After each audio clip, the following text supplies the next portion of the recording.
Hello les amis, c'est Monsieur Seri qui vous parle de Saturday Night Live, oui, le mardi, parce que changement dans la vie privée fait que je ne peux plus enregistrer comme je le voulais, mais c'est pas pour ça que j'abandonne, je continue donc mon trip dans la saison 45 de Saturday Night Live avec l'épisode donc 6, qui avait pour host Harry Styles et aussi musical host, un épisode qui...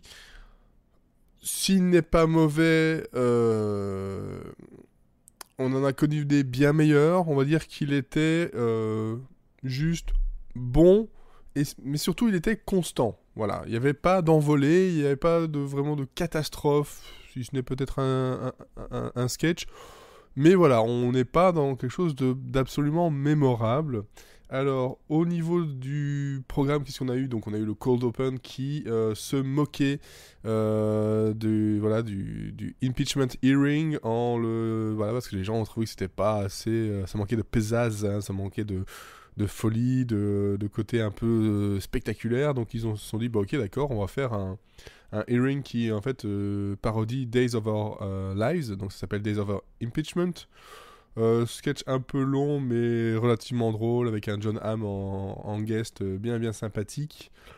On a eu le monologue juste après, bien entendu, où Harry Styles, on voit bien que c'est sa première fois, est très nerveux, fait des blagues sur le fait qu'il était dans un boys band, maintenant il est dans un man band.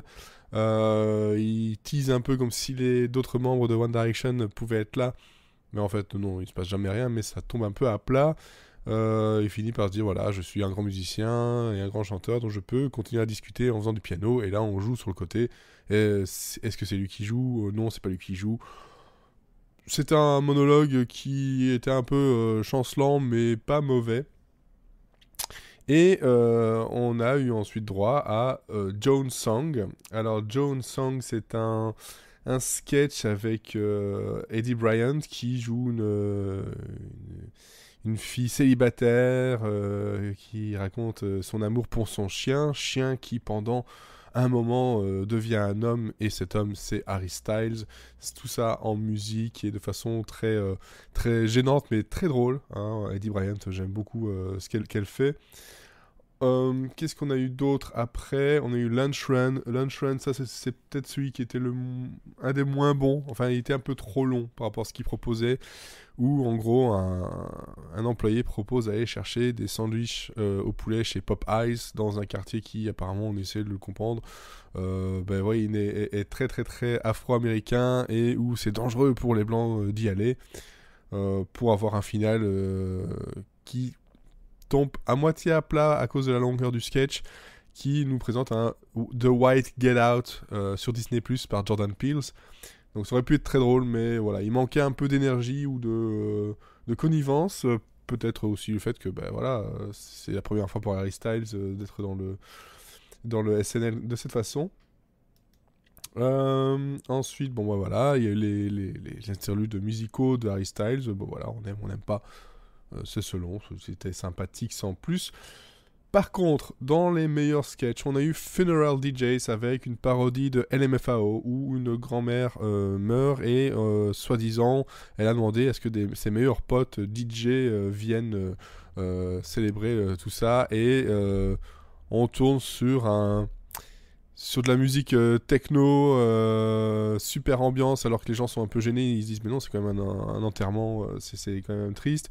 Puis des moments plus tristes qui, hop, retombent sur des trucs très drôles.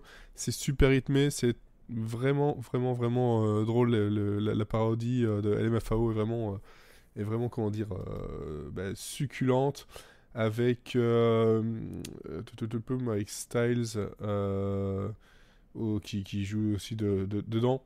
Donc là, franchement, ça m'a bien, bien, bien fait rire. Je l'ai partagé d'ailleurs sur Twitter quasi instantanément. Ouais, dans les moins bons, on a eu Baby Faye et our Newsboys. C'est une espèce ouais, de revue des années 20, années 30, où on parle, ouais, c'est des enfants qui faisaient un super spectacle, qui était très connu, qui 10 ans plus tard reviennent avec la même chose, mais finalement c'est assez catastrophique et ça se termine plutôt mal. C'est dispensable, tout à fait dispensable. Par contre, on a eu un sketch sur Sara Lee. Sara Lee, c'est une société qui fait des desserts, du pain, des pâtisseries aux États-Unis. Et on joue sur le côté où le community manager, surtout les réseaux sociaux, le manager des réseaux sociaux, a un peu mélangé son compte Instagram avec celui de la boîte et a mis des choses, des choses assez sexuelles dessus, des choses qui ne vont pas du tout avec la marque. Chose qui a été plus loin que le sketch parce que bon voilà, on doit ce sketch à Bowen Yang entre autres, qui est d'ailleurs très très très bon, et Julio Torres, voilà, je cherchais le nom, et quelques temps après, même pas une heure après le sketch, le compte Instagram de Sara Lee était pris d'assaut par les fans et s'amusait à mettre des emojis cochons comme l'aubergine, le fantôme, etc. Voilà, la référence du Getting Railed to Death, et plein de références un peu queer en fait dedans. Et pendant un moment, la marque avait caché les commentaires. Bowen Yang n'a pas trouvé ça super fun ni super fair, enfin de censurer. Puis la marque par après a dit mais non, on sait très bien comment fonctionne le SNL, on ne les a pas censurés, on les a juste cachés le temps de comprendre ce qui se passait. Enfin voilà, ça a mis un petit peu le boxon chez Sara Lee. Mais bon, c'était bien drôle.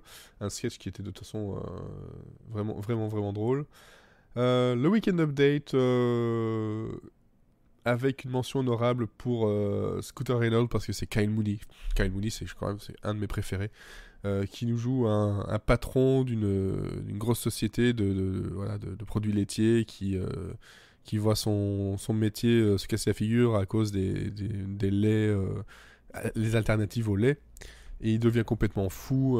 C'est vraiment, vraiment très drôle. On voit qu'il se lâche à fond. Et puis, bon, le segment news était quand même très très fun. Plus gênant, le Childbirth Class où Harry Styles joue un gars qui vient d'Islande, apparemment, dans une cour les cours d'accouchement, et eux ils comprennent pas trop que c'est difficile pour les parents américains. Eux ils sont tous très portés sur le sexe, sur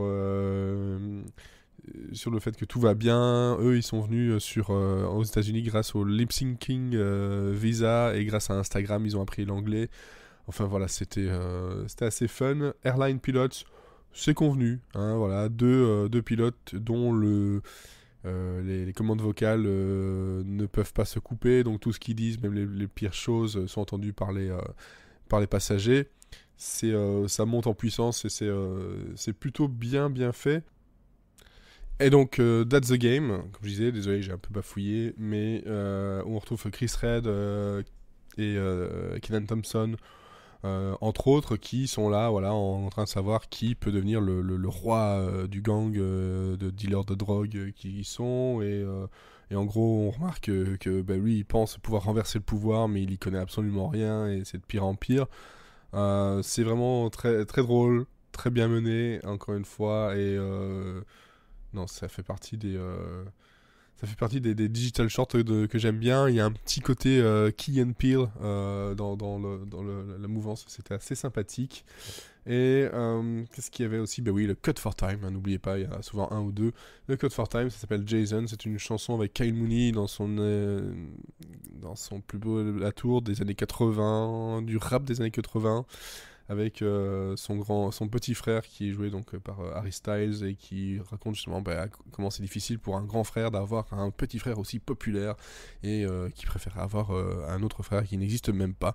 Enfin voilà, un épisode avec quelques petits sketchs qui vont juste au-dessus du sympathique, mais globalement c'est un épisode assez plat, constant, qui offre quelques rires, mais c'est pas non plus la folie du tout.